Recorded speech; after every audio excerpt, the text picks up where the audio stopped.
Quais tipos de alimentos que vocês devem evitar nesse período, tá? Anotem aí. Primeiro, alimentos que contenham cafeína, tá? Por exemplo, café, refrigerantes à base de cola, porque esses alimentos, eles são estimulantes, tá?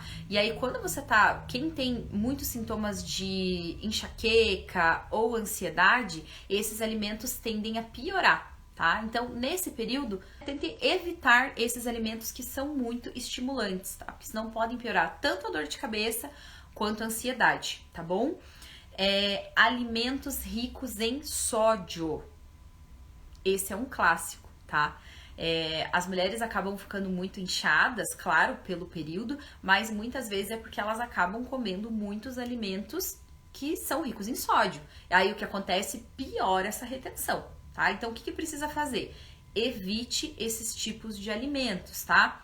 Salgadinhos, aqueles alimentos que são processados, industrializados, que tenham muito sódio na composição, justamente para não piorar essa retenção. Chocolate, o branco e o ao leite, tá? O chocolate 70%, aquele que é meio amargo, ainda não tem tanto problema, mas o chocolate tanto branco quanto ao leite, ele também pode piorar os sintomas de enxaqueca, tá? Então, nesse período, se você, tenho muita vontade, tô com vontade de comer chocolatinho, é um período que eu gosto mais de comer doce, tente escolher o 70%, tá? Porque ele tem uma composição melhor e não vai atrapalhar tanto, não vai afetar tanto a sua enxaqueca, tá bom?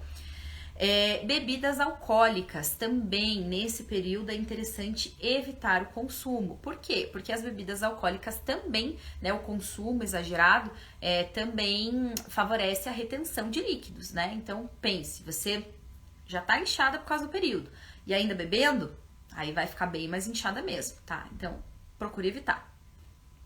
E o último grupo de alimentos, né, são os alimentos ultraprocessados, que são aqueles bem industrializados. Foi os que eu citei, que são muito ricos em sódio.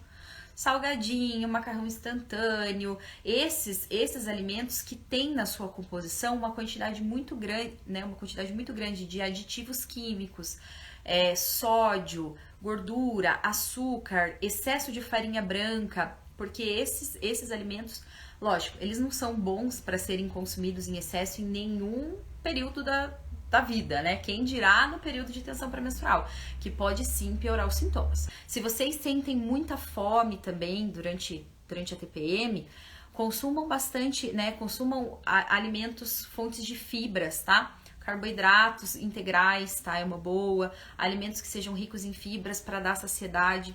Outra coisa. Nesse período também muitas mulheres reclamam que o intestino fica mais preso, né? Que o intestino não funciona tão bem. Então, as fibras vão ajudar, tá? Quais fibras?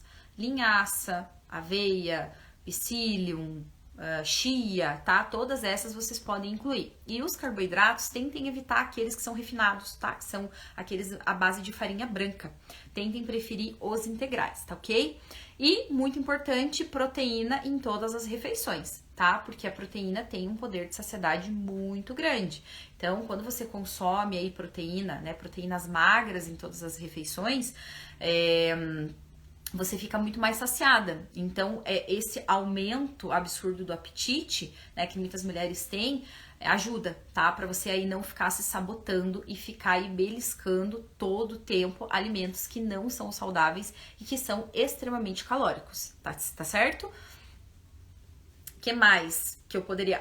e a ingestão de água, né, gente? A água é fundamental, ainda mais se você tá com o intestino meio preso, quando você consome mais fibras, né, você precisa tomar mais água para o seu intestino funcionar. Não adianta ir lá e ficar comendo fibra e não tomar água, porque o intestino não vai funcionar, ok? Então, alimentação rica em fibras, aliada com ingestão de água, que vai melhorar intestino, funcionamento do intestino e vai melhorar também a questão da retenção, tá? Tem alguns chazinhos também, que são bons, que ajudam a eliminar a retenção de líquidos do corpo, como cavalinha, hibisco, eles têm ação diurética, o chá de hortelã também é bom, tem uma ação diurética, então vocês incluírem aí durante esse período também é legal, tá? Lógico, não precisa tomar exageradamente, tá bom? Você tomar aí, sei lá, uma garrafinha por dia, ou uma xícara, ou duas, ok, é válido, também vai ajudar, tá? Mas é outra coisa, não adianta ir lá se entupir de chá, ficar tomando chá o dia inteiro e não cuidar da alimentação, né? Não evitar aqueles alimentos que eu falei lá no início, né? Consumir outros alimentos em excesso, que daí, né, bebida alcoólica, enfim, que mesmo assim, se você, daí não vai adiantar tomar o chá, tá? Não vai adiantar. Você vai ficar tomando chá e não vai adiantar absolutamente nada, tá? Por isso que é importante seguir todos os passos, evitar aqueles alimentos e ingestão de água, ok?